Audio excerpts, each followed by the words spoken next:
Very good evening to everybody. Welcome to think studies. मैं हूं आकाश शर्मा। तो आपका अंडर ग्रेजुएट यानी कि 12वीं लेवल का जो एनटीपीसी का CBT 1 है वो अभी ऑनगोइंग है, अभी चल रहा है। और ग्रेजुएट लेवल का CBT 1 जो कि हो चुका था उसका कट ऑफ पे हमने एनालिसिस किया था। लेकिन अब क्योंकि पेपर का रिज़ल्ट आने ही वाला है, इसके बाद डायरेक्टली आपके अंडर ग्रेजुएट के बाद रिज़ल्ट आएगा, तो एक फ़ाइनल इसका एनालिसिस कर लेते हैं कि क्या कट ऑफ लो रहेगी, हाई रहेगी, क्या रह सकता है। शुरू करते हैं, ठीक है। तो फाइनल कट ऑफ क्या रह सकती है जोन वाइज मैं आपको बताऊंगा। वीडियो को शुरू करते हैं।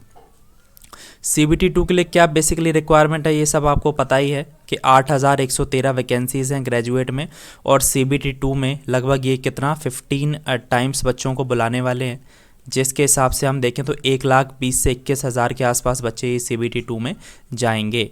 लेकिन अब किस बेसिस पे ये सिलेक्ट करेंगे बच्चों को, वो भी एक क्वेश्चन है देखने का। देखो, जब हमने आंसर की अपनी चेक करी, आप सब ने जब हमने अपनी आंसर की चेक करी तो सारी शिफ्ट का मिला के कुछ ये एवरेज रॉ मार्क्स आए, यानी कि 47 से लेकर 54 या 55 तक ये एवरेज रॉ मार्क्स आए। अब आप ही बताओ ये एवरेज रॉ मार्क्स हाई हैं कि लो हैं? तो ये एक्चुअली में लो मार्क्स हैं, ठीक है। तो ये सबका ही ये हाल है। अगर आप सोच रहे हो कि आपके नंबर कम है तो भाई ऑलमोस्ट सभी के नंबर कम आए हैं। मॉक टेस्ट जब हम लगाते हैं, जो भी ग्रेजुएट CBT 1 से पहले जो लोग भी मॉक टेस्ट लगाते थे, अगर उनके नंबर 70 आते थे उसमें, तो पेपर देने के बाद उनके नंबर 64 या 63 ऐसे आए। मतलब सीधा सीधा 8 से 10 नंबर का डिक्रीज देखने मिला ये पेपर देने में। तो इससे साफ पता चलता है कि पेपर टफ था, ठीक है। आगे देखते हैं। तो अब कट ऑफ लो रहेगी कि हाई रहेगी, ठीक है। तो इसमें मैं देखो आपको कुछ चीज़ें बता दूं। मेरे हिसाब से कट ऑफ जो है वो हाई नहीं रहेगी। हाई रहने का कोई लॉजिक या कुछ सेंस इसमें नज़र नहीं आता। तो कट ऑफ लो से लेकर मीडियम या मॉडरेट रहेगी, ठीक है। बहुत लो कट ऑफ तो मैं नहीं कहूँगा, लेकिन कट ऑफ बहुत हाई भी नहीं जाएगी। इसके बीच में कहीं कट ऑफ आपकी रोल करेगी। उसके फैक्टर्स क्या हैं? सबसे बड़ी बात, पेपर का जो लेवल था। पेपर का जो लेवल था किसी को बताने की ज़रूरत नहीं है कि जीके ने क्या तबाही मचाई है भाई पेपर में। बहुत अच्छा लेवल का जीके पूछा था, और अगर आप 20 क्वेश्चन भी अगर कोई अटेम्प्ट कर पा रहा था ना उसमें, तो वो बड़ी चीज़ मानी जा रही थी। और मैथ्स की अगर बात करें, काफ़ी कैलकुलेटिव था मैथ्स, ठीक है। और रीजनिंग ही मैं कहूँगा थोड़ी, जो कि ईजी कैटेगरी में थी, ठीक है। और दूसरा, एवरेज मार्क्स बच्चों के जो आए हैं काफ़ी लो हैं भाई, ठीक है। अब 1,21,000 बच्चे अगर चाहिए, 1,21,000, तो कट ऑफ बहुत हाई नहीं रख सकते, ठीक है। ऊपर से नॉर्मलाइजेशन का क्या सीन रहेगा? तो नॉर्मलाइजेशन पे मैंने एक डेडिकेटेड वीडियो बनाई है, आप चैनल पे जाके देख लेना। पूरा शिफ्ट वाइज, हर एक शिफ्ट वाइज कितना नॉर्मलाइजेशन होगा वो मैंने बताया है, चैनल पे वीडियो है, देख लेना। लेकिन नॉर्मलाइजेशन कुल मिला के मेरे हिसाब से 3 से लेके 11 या 12 नंबर तक रहेगी, शॉर्ट में अगर मैं आपको बता दूं, ठीक है। और एक और फाइनल चीज़ कि आखिर इसका रिज़ल्ट कब आने वाला है CBT 1 का? CBT 1 का रिज़ल्ट कब आएगा और CBT 2 कब होगा? सबसे पहले 9 सितंबर तक आपके 12th लेवल के जो पेपर हैं वो ख़त्म हो जाएंगे, और उसी लास्ट वीक में, या मैं कहूँ अक्टूबर के फर्स्ट वीक में, आपका ग्रेजुएट का रिज़ल्ट आने की सबसे हाई पॉसिबिलिटी है, अक्टूबर के पहले वीक में। और CBT 2 कब होगा, इसका एग्ज़ाम कब होगा? तो देखो भाई, CBT 2 का एग्ज़ाम मेरे हिसाब से जो होगा, और मैंने पहले भी ये बात बोली थी, अभी मैं इस पर स्टिक हूँ कि ये आपका पेपर नवंबर में होगा। नवंबर मिड तक जाएगा ये पेपर, 15 या उसके बाद होगा फॉर श्योर, इतना ही होना चाहिए, ठीक है। अब सीधा कट ऑफ पे बात कर लेते हैं, जोन वाइज आगे बढ़ते हैं। तो देखो, कुछ कट ऑफ ऐसे रहने वाले हैं। सबसे पहले अहमदाबाद जोन की बात कर लेता हूँ। मेरे हिसाब से ये नॉर्मलाइज्ड है, ठीक है। नॉर्मलाइजेशन के बाद, नॉर्मलाइजेशन लगाने के बाद ये कट ऑफ आएगी। नॉर्मलाइजेशन से पहले कितनी है तो उसकी मेरी नॉर्मलाइजेशन वाली वीडियो आप देख लेना। तो 66 के आसपास या उससे ज़्यादा ये अहमदाबाद का रहेगा अनरिजर्व्ड के लिए। OBC के लिए 65 या उससे ज़्यादा, SC के लिए 55 के आसपास नंबर, ST के लिए 51 प्लस नंबर, और EWS के 61 के आसपास नंबर होने चाहिए अहमदाबाद जोन के लिए। अजमेर जोन के लिए 66 या उससे ज़्यादा नंबर, और OBC के लिए 63 प्लस, SC के लिए 50 प्लस, और एसटी के लिए 45, ईडब्ल्यूएस के 50 या उससे ज़्यादा। बेंगलोर जोन की बात करें तो अनरिजर्व्ड के लिए 63 प्लस, ओबीसी के लिए 57 या उससे ज़्यादा, एससी के लिए 48 प्लस, एसटी के लिए 46 प्लस और ईडब्ल्यूएस के लिए 52 प्लस।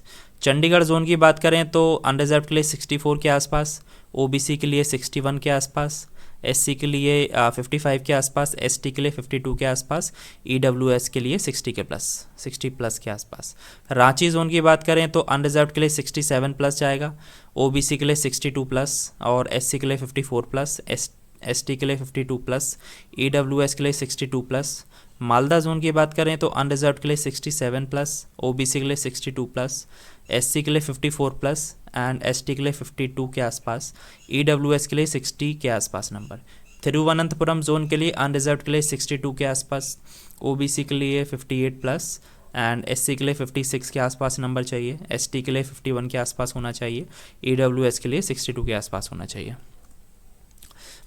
भुवनेश्वर जोन के लिए अनरिजर्व्ड के लिए 66 प्लस, ओबीसी के लिए 64 के आसपास, एससी के लिए 55 के आसपास, एसटी के लिए 51 के आसपास, ईडब्ल्यूएस के लिए 62 के आसपास। कोलकाता जोन के लिए अनरिजर्व्ड के लिए 69, ओबीसी के लिए 64, एससी के लिए 52, एसटी के लिए 47, ईडब्ल्यूएस के लिए 54। जम्मू जोन के लिए अनरिजर्व्ड के लिए 64, ओबीसी के लिए 56, एससी के लिए 49, एसटी के लिए 46, ईडब्ल्यूएस के लिए 55।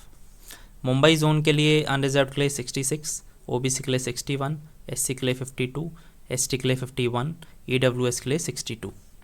पटना जोन के लिए अनरिजर्व्ड में 68, ओबीसी में 66, एससी में 58, एसटी के लिए 54, ईडब्ल्यूएस के लिए 62।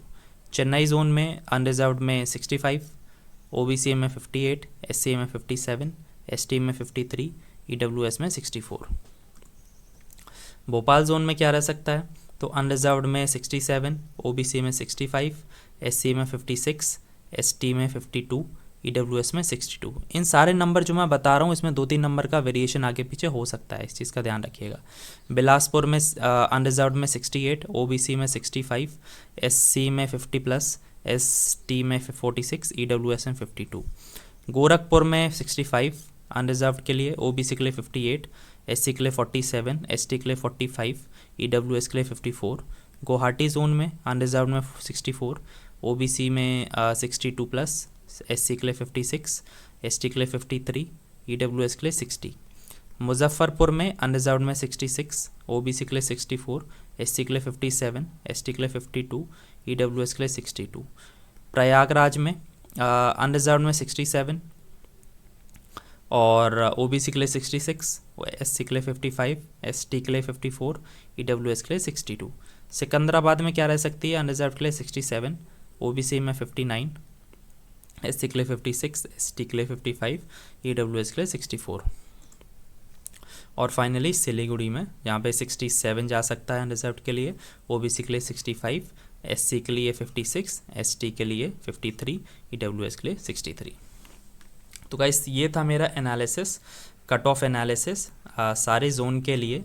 ये मेरा फाइनल एनालिसिस था कट ऑफ से पहले, ठीक है। अब अंडर ग्रेजुएट का जो पेपर है उसके लिए बहुत सटीक एनालिसिस में लेकर आऊँगा, तो चैनल को सब्सक्राइब ज़रूर करना, ठीक है, जिससे ऐसे वीडियोस एनालिसिस वाले और जीके से रिलेटेड बहुत अच्छा कंटेंट चैनल पर अवेलेबल है और आ रहा है। तो इसके लिए चैनल को सब्सक्राइब करो, like and share the video also, जिससे मैं ऐसे कंटेंट आपके लिए लाता रहूँ।